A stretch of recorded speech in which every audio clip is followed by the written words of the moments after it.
Oke, kita menuju ke Mas Hanta. Mas Hanta, kita tahu sebelum Pak Erlangga ini mundur jadi Ketua Umum Partai Golkar, ini kan peta di Banten yang merupakan basis suara dari Partai Golkar, itu adalah PDI Perjuangan berencana akan berkoalisi dengan Partai Golkar, mengusung Airin ya. Tapi apakah dengan pasca Pak Erlangga ini mundur sebagai Ketua Umum Partai Golkar, akan ada migrasi dukungan yang diberikan oleh Partai Golkar terhadap tokoh tertentu? Atau gimana Mas Hanta? Ya, kalau dari sisi Golkarnya sebelum Pak Erlangga mundur pun sudah ada suara dari Pak Doli, Bang Doli Kurnia ya kalau tidak salah sebagai Ketua Bapilu, Waketum untuk menginginkan supaya pengganti Dimyati itu mengawinkan Andra Gerindra dengan Airin dari Golkar. Tapi itu kan belum mendapatkan respon, mungkin sudah terlambat karena itu kan keinginan awalnya.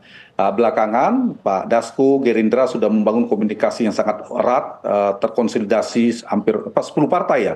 Nah itu yang mungkin harus dikomunikasikan. Apakah ini mungkin ada perubahan? Tentu saja ada kemungkinan. Tapi publik akan melihat akan beda sekarang ini. Karena Gerindra sudah terlanjur bersama Dimyati, apakah mungkin melepas sebegitu saja Pak Dimyati dilepaskan? Itu akan menjadi sedikit merusak citra di publik terhadap koalisi ini, termasuk Partai Gerindra yang menjadi poros utamanya. Nah, yang kedua, apakah akhirnya mereka akan berhadapan-hadapan? Ya, kalau dari kepentingan koalisi Indonesia Maju, tentu harapannya memang mereka bersama. Cuma tinggal bolanya menurut saya bukan di Golkarnya. Karena di Golkar pun sudah membuka komunikasi itu terakhir yang saya ikuti ya di media.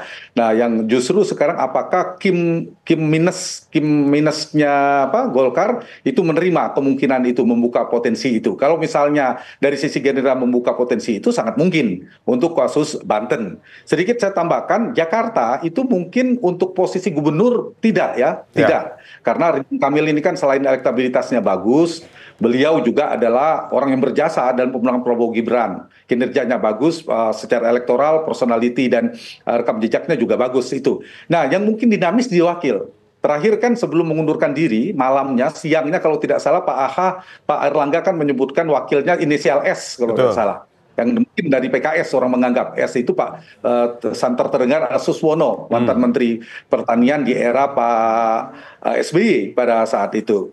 Nah, jadi sangat mungkin apakah misalnya PKS masuk dalam pemerintahan sehingga tidak harus mengambil wagub, sehingga Anies tetap tidak bisa melaju, apakah mungkin masuk nama baru, namanya Kaisang, ada S juga tapi di tengah, Erlangga Kaisang. Nah, jadi ada dua opsi ini, Ridwan Kamil dengan Kaisang atau Ridwan Kamil karena santer tersebut juga kan, atau bersama dengan PKS yaitu Pak Suswono. Dengan PKS penting untuk mematikan potensi koalisi bersama Pak Anies supaya tidak maju katakanlah. Tapi kalau kemudian tanpa wakil pun ternyata PKS sudah gabung pemerintahan Prabowo ke depan, itu kan bisa membuka ruang Kaisang untuk menjadi opsi. Nah yang ketiga, Kaisang kalau tidak di Jakarta mungkin bisa di Jawa Tengah, kita masuk di Jawa Tengah. Di Jawa Tengah yang menguatkan nama Pak Lutfi, mantan Kapolda Jawa Tengah, Ahmad Lutfi dan Kaisang yang santer kuat akan dipasangkan, dikawinkan, dan ini dengan mundurnya Pak Erlangga menurut saya belum terlihat tendensi terlalu kuat mempengaruhi signifikan di peta di Jawa Tengah. Jadi menurut saya jadi ada variabel Kaisang kalau tidak di Jakarta di Jawa Tengah. Itu penting satu. Yang kedua adalah nama-nama yang tadi hasil komunikasi di Koalisi Indonesia Maju. Yang di Koalisi Indonesia Maju ini ada dua partai yang paling berpengaruh, yaitu Partai Gerindra, yang kedua ada Partai Golkar. Nah, dengan suksesi di Partai Golkar, Ketua Umum Partai Golkar, kita bisa melihatnya dari sisi itu. Golkar akan berkomunikasi dengan Kim, wabil khusus yang paling berpengaruh kuat adalah Gerindra. Itu arahnya. Yang kedua dengan Pak Jokowi sendiri tentunya. Gerindra tentu Pak Prabowo, yang satu lagi adalah Pak Jokowi. Jadi kalau disingkat, disederhanakan aktornya ya ada Pak Prabowo di Gerindra dengan Bang Dasko dan sebagainya. Kemudian ada Pak Jokowi, entitas kuat di Koalisi Indonesia Maju, dan Golkar sendiri, dan kita tunggu Golkar siapa ketua umumnya. Baik, kita sudah bergabung dengan Bang Ahmad Doli Kurnia. Bang Doli, ini langsung saja kita konfirmasi setelah mundurnya Pak Erlangga Hartarto, apakah peta Golkar di Pilkada 2024 ini akan juga berubah?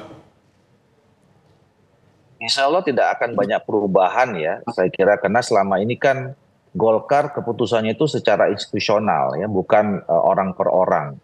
Jadi keputusan yang selama ini diambil sampai saat ini kan sudah ada kita terbitkan 22 provinsi ya, calon gubernur dan wakil gubernur, dan kemudian ada 328 kabupaten kota. Nah, semuanya itu selama ini Bang Doli?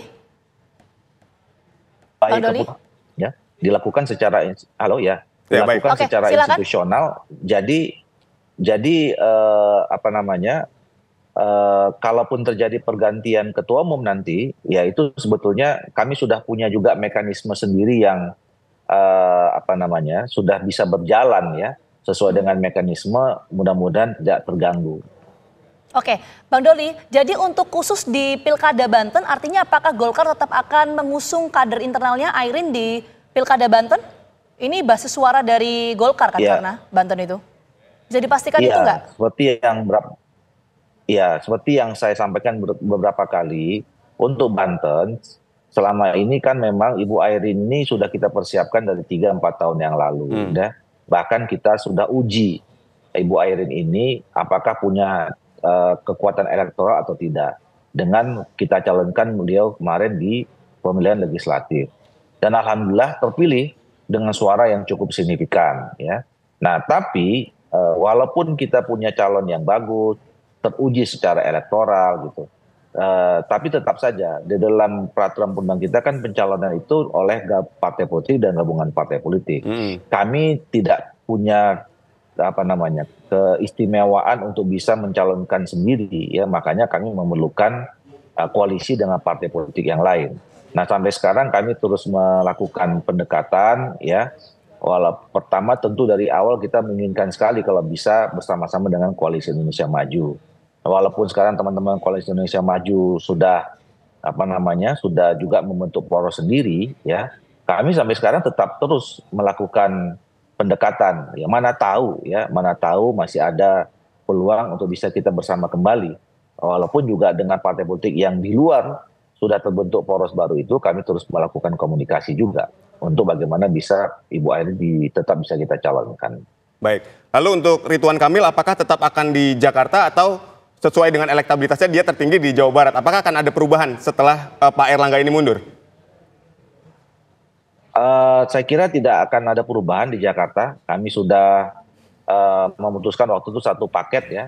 Kita sudah berkomunikasi dengan teman-teman Koalisi Indonesia Maju untuk menyepakati Pak Deddy Mulyadi di Jawa Barat dan Pak Ridwan Kamil di Jakarta. Nah, tapi kami seperti biasa tadi saya katakan, kami kan juga bukan hanya sekedar mendorong kader yang kami anggap terbaik, tetapi juga harus menyiapkan perangkatnya supaya memang betul-betul bisa berkompetisi menjadi calon gubernur dan kemudian ada pasangannya sebagai calon wakil gubernur. Makanya sampai sekarang di Jakarta ini kami masih menunggu proses akhir ya, pematangan dan mencari momentum kapan kami akan umumkan secara formal Ridwan Kamil dengan siapa partai-partai politik pengusungnya yang nanti kita sebut sebagai Kim Plus, termasuk juga pasangannya nanti siapa sebagai calon wakil gubernurnya. Baik, kita ke Bang Kodari. Bang Kodari, seberapa besar sih pengaruh nantinya Ketua Umum Partai Golkar yang baru untuk mengubah peta Pilkada 2024 ini? Sebetulnya untuk yang daerah-daerah strategis hemat saya sudah mengerucut ya sebelum Pak Airlangga itu mengundurkan diri. Tetapi dengan pergantian Ketua Umum yang baru, saya asumsikan bahwa justru kohesi dengan Kim itu akan semakin kuat, semakin mengerucut gitu. Terutama daerah-daerah yang saya katakan tadi belum diputuskan oleh Partai Golkar. Justru ketiadaan Pak Airlangga itu justru lebih memastikan bahwa Partai Golkar akan lebih sejalan dengan Koalisi Indonesia Maju gitu. Perbedaan-perbedaan pendapat itu justru terjadi pada masa atau pada saatnya Pak Airlangga gitu. Jadi potensi-potensi perbedaan antara Koalisi Indonesia Maju dengan Partai Golkar, hemat saya khususnya untuk daerah yang belum diputuskan itu semakin mengecil.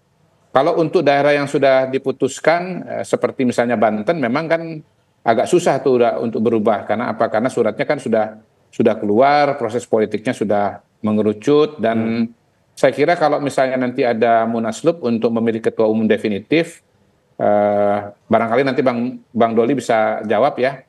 Kalau betul bahwa bahwa pendaftaran kepala daerah itu harus oleh ketua umum definitif, maka Munaslup itu bukan hanya sudah dipenuhi syaratnya di dalam ADART seperti disampaikan Bang Doli tadi malam, tetapi urgensi kebutuhan pada hari ini, situasi menghadapi pilkada justru mewajibkan Partai Golkar untuk segera memiliki ketua umum definitif. Tapi siapapun yang terpilih sebagai ketua umum definitif, postulat saya, hipotesa saya bahwa dia akan jauh lebih kohesif dan apa istilahnya satu rampak barisan dengan Koalisi Indonesia Maju. Aditya. Baik, mungkin Bang Doli boleh dikomentari mengenai ketua umum definitif ini harus mengajukan calonnya dari ketua umum definitif. Akan seperti apa nanti mekanismenya?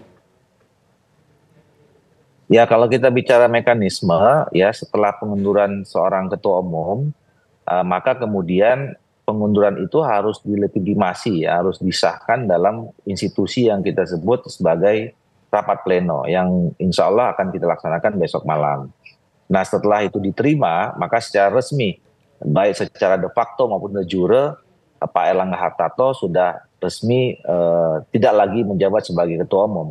Nah, otomatis kita harus menunjuk ya pelaksana tugas ketua umum. Jadi besok agenda rapat pleno itu dua yang utama.